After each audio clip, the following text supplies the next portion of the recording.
Estamos de regreso de la pausa y ya nos adentramos en el segundo bloque para hablar de lo que tiene que ver con algunas políticas que lleva adelante el gobierno nacional respecto, ¿no?, a lo que se significa como agronegocios, y para eso estamos aquí con Luis Serradell. Él es integrante del MOFEPA y también empresario rural. Muchísimas gracias por estar aquí. No, gracias a vos. Y también estamos con Claudio Acosta, integrante del movimiento Desde el Pie y además médico. Muchísimas gracias, Claudio. Gracias a vos, Cintia. ¿Cómo estás? ¿Cómo va? Bien. Gracias. Bueno, en primer lugar, por supuesto, les quiero preguntar porque se han reunido a la mesa de enlace, ya hay varias charlas con el nuevo ministro de Economía, Sergio Massa, y la mesa de enlace básicamente, entre todos los pedidos que ha llevado a esta reunión, pide un menor intervencionismo, ¿no?, y un más libre mercado. ¿Cómo ven esta situación? ¿Es posible un libre mercado para este sector? Comienzo contigo, Luis. Bueno, yo te voy a hablar desde la perspectiva que obviamente tengo como emprendedor.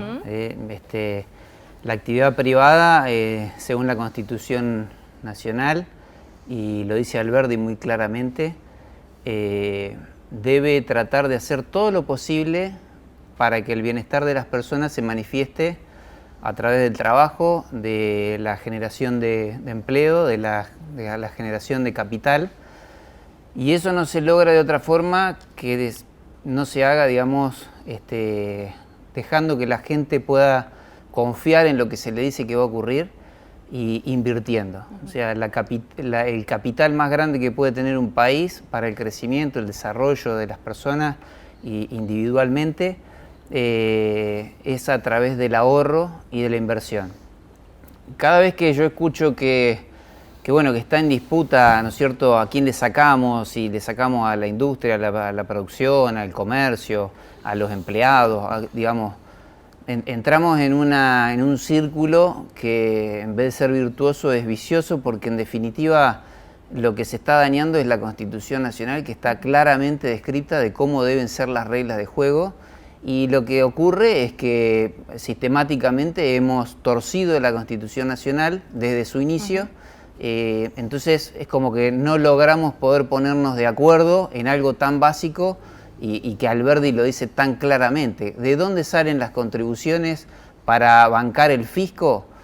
Y deben salir de lo que produce cada uno, y no de conceptos anteriores a lo que produzca. Entonces ahí hay una cuestión que está muy clara, y de hecho las retenciones son inconstitucionales, dictadas por la Corte Suprema de Justicia hace muy poco tiempo, en un fallo inédito, justamente porque quienes tomaron el impulso de llevar las retenciones como un impuesto fue en este caso el Poder Ejecutivo, el cual no tiene ningún tipo de injerencia sobre generar impuestos a la población. La población solo puede respetar los impuestos que imponga el Poder Legislativo a través de sus representantes. Es la única forma de impuestos que puede, digamos, admitir. Claudio, para vos, ¿cómo ves esta situación? Entiendo que quizás desde el lado de la política que venís, por supuesto, ves una mirada distinta o ves una necesidad de una mayor intervención, ¿no?, por parte del Estado, una intervención eficaz. Sí, tal cual. Uno viene no es que viene, uno participa en la política. Creo que este es un hermoso momento para poder conversar y discutir cuestiones que se van a poner en evidencia muy rápidamente, pero lo escuchaba Luis recién, para arrancar, quien implementó en este país las retenciones, es increíble, pero fue Bartolomé Mitre en 1862. Ese es un pequeño dato, que no tiene que ver con alguien que pensó la reforma agraria y bajaba de la Sierra Maestra, sino que fue justamente Mitre, uno de los representantes más grandes de la concentración de la tierra y del poder en este país. Pero a mí me cuesta mucho pensar el tema, el campo y el gobierno. A mí me parece que hay que tratar de complejizar un poco más esa cuestión. Por dos motivos. En primer lugar, me pregunto qué es el campo. Yo tengo la tierra que tengo es donde tengo mi casa, digamos, como la gran mayoría, o sea que no soy una persona que viene del campo, como por ahí puede ser Luis, ¿no? Pero entonces trato de escarbar y entender qué es el campo.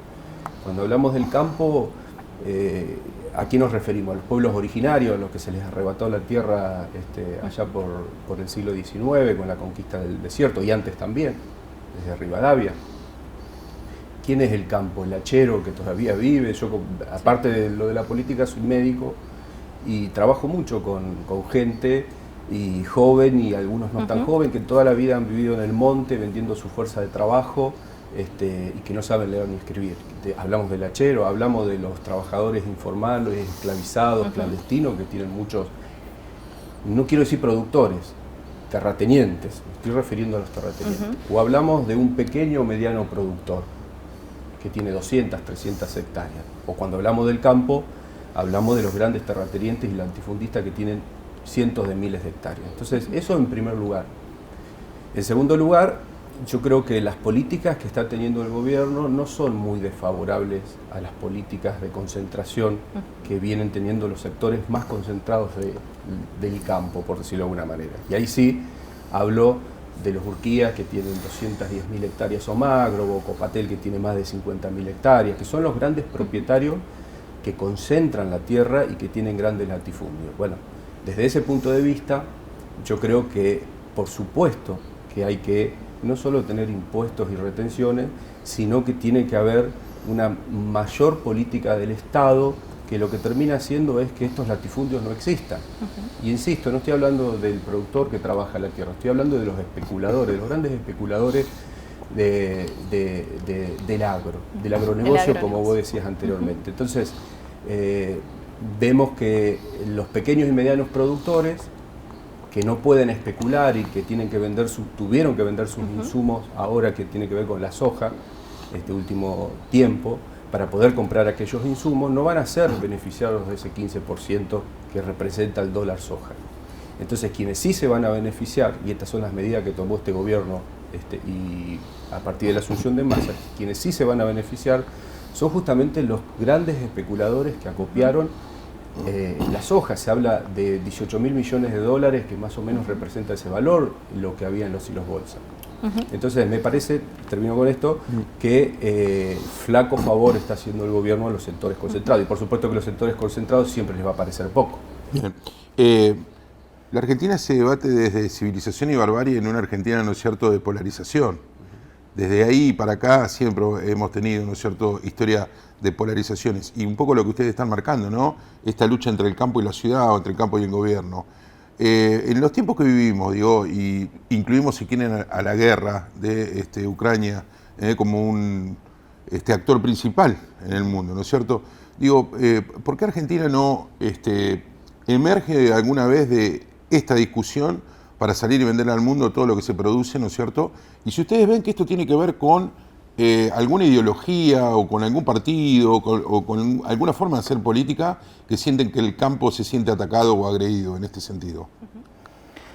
Bueno, como vos decís, la discusión es eterna y no es conciliatoria en la medida en que no entendamos la historia. La historia de la civilización es de barbaries y matanzas y guerras y conquistas. Nosotros estamos acá, y por tu cara y por la de muchos de nosotros, venimos de civilizaciones que conquistaron este país o este territorio. Sin embargo, yo con el criterio de los pueblos originarios, de qué sé yo tendría que decir, yo la verdad que soy un terrible, una terrible persona porque estoy acá y porque lo que hice... Y no es así. Yo creo que la historia ha ido evolucionando y pasamos de las matanzas a los esclavos y de los esclavos a los trabajos precarios y de los trabajos precarios a tratar de avanzar. La evolución del ser humano ha sido magnífica en los últimos 5.000 años. Entonces, creo que hay que contextualizar a la historia. De nada sirve ponerme a discutir con alguien no negando las barbaries ni la historia, porque creo que hay que aceptarla y hay que ver de qué manera, de alguna manera, uno la puede o revertir o mejorar o ayornar a los tiempos modernos. Pero la historia es la historia. Yo me voy a poner a discutir si Roca o si Mitre o si Juan Manuel de Rosas en las 3 conquistas que llevaron adelante hicieron mal las cosas, sería no entender la historia. Entonces, por un lado, el campo es lo que hay hoy, ¿sí? Nosotros tenemos un campo que, como dice él, hay personas de grandes capitales y hay personas de pocos capitales o de grandes extensiones pero de poco capital, porque La Pampa tiene mucho de eso, ¿no es cierto? La mayoría de los productores de La Pampa son productores chicos, de campos, digamos, que subsiste una familia, lo sumo 2, sacando los grandes productores que por ahí pueden llegar a tener magnitudes más importantes. Pero fundamentalmente el campo lo que tiene es, digamos, estamos hablando justamente de que le quieren sacar a la soja y al maíz y al trigo y al girasol, porque somos los únicos que podemos hacer crecer el país. Hoy, en los términos normales, digamos, de un país que tiene una industria subsidiada y que no puede competir en el mundo, lamentablemente, porque ojalá pudiéramos tener una industria mucho más ferviente y menos menos protegida, que pudiera salir por sus propios medios, pero siempre hemos estado en esta disyuntiva, es decir, le saco al campo para darle subsidios a el transporte, la industria de distintas índoles, y cuando nosotros nos ponemos en eso, lo único que estamos haciendo es entorpeciéndonos a nosotros mismos. Yo no digo que no tiene que haber ni industria ni nada de eso, al contrario, pero generalmente se afecta a un sector que es muy competitivo y muy eficiente. La Pampa vive del campo y del comercio, pero cuando nuestro gobernador no nos defiende ante una embestida como la que puede haber hecho en el cierre de las exportaciones de la vaca china, a La Pampa le produjo un daño terrible y jamás lo escuché decir nos equivocamos. Entonces, digo, es muy complejo analizar esto que vos decís, decir, ¿por qué no estamos haciendo todo el esfuerzo para poder exportar al mundo todo lo que se pueda de la mejor manera, con el mejor valor agregado? ¿Por qué? Bueno, primero porque la parte de esa industria requiere mucha inversión. Y la inversión, de nuevo, no viene si no hay confianza. Y lamentablemente, si uno no tiene confianza en el país, en la moneda, en las leyes laborales, en las leyes, en los tributos que uno debe pagar, porque no sabes si mañana te van a cambiar la bocha o no, te van a sacar o poner más impuestos. Entonces, lo que termina sucediendo es que nosotros no podemos avanzar, porque lo único que se puede producir con la tierra, que es la renta de la tierra, y con el comercio, es llegar al mundo de alguna manera como hemos llegado hasta ahora. Ahora, lo que no damos es ese paso adicional, de tratar de lograr que vengan más inversiones a nuestro país y poder desarrollarnos plenamente. Luis, te interrumpo y voy un cachito con Claudio para preguntar, ¿no? Abiertamente si hay que discutir un nuevo modelo productivo de país, digo, en esto que estamos centrados tanto desde la forma de producción como la concentración y demás. Yo creo que eso es fundamental y es lo que no se discute en la política. Yo creo que los problemas estructurales, no solo en la provincia de La Pampa, sino a nivel nacional, no se están discutiendo. Esta es una linda entrevista, digo, para adentrarla a esa cuestión. No se trata de que si acá Luis defiende que le saquen menos plata y yo justificar que se la saquen o no se la saquen. Creo que el problema es un problema estructural y de fondo. Pero bueno, quiero retomar un poquito, Cintia, si me permitís, lo que dice él, porque él habla de barbarie, de genocidio. Sí, cortito, que nos queda poquito tiempo. Y no es un dato menor eso, digamos. La historia del mundo, de la civilización y de este país es la lucha de clases. Y eso nunca pudo haberse desarrollado los terratenientes y los latifundistas que hoy existen en la Argentina si no fuera a partir de a sangre y cruz. Pero dicho esto, yo creo que es importante tener presente lo siguiente. En la provincia de La Pampa hay 15 millones de tierras productivas, si no me equivoco. No. De esas 500, de esos 15 no millones, son 15 millones, son 14 millones, pero en realidad las productivas son mucho menos. Bueno, pero hay 340.000 dueños de la tierra que son extranjeras, acá en la provincia de La Pampa. No. Termino con los Eso es un dato equivocado. Esos son datos y estudios que hay, que bueno, vos tendrás tu palabra, déjame que Sí, te sí, explaye pero- ahora, después cada uno en la televisión va e investiga eso. Entonces, en la provincia de La Pampa hoy existe una crisis habitacional. Digamos, hay gente que hoy no tiene para comprarse un terreno de 10 por 20 y tiene que ir tomando terrenos y tiene que ir usurpando y aparecen ante la ley como usurpadores y demás. Entonces, hay una clara ahí demostración de que aún acá en la provincia de La Pampa hay una gran concentración de tierras en pocas manos. Y eso tiene que ver con un modelo productivo, y ahí engancho con lo que me decía Cintia. Yo creo que el modelo productivo de este país, que es del agronegocio, agroindustrial y extractivista, se basa fundamentalmente en la destrucción del medio ambiente en términos de extracción de la riqueza, de la materia prima que se exportan y que produce grandes ganancias, no en beneficio del pueblo. Sin ir más lejos, veamos, y voy a hablar no de provincia de Buenos Aires ni del Monte Chaqueño, voy a hablar de acá de Santa Rosa. Acá hay niños y niñas que no tienen para tomar un vaso de leche.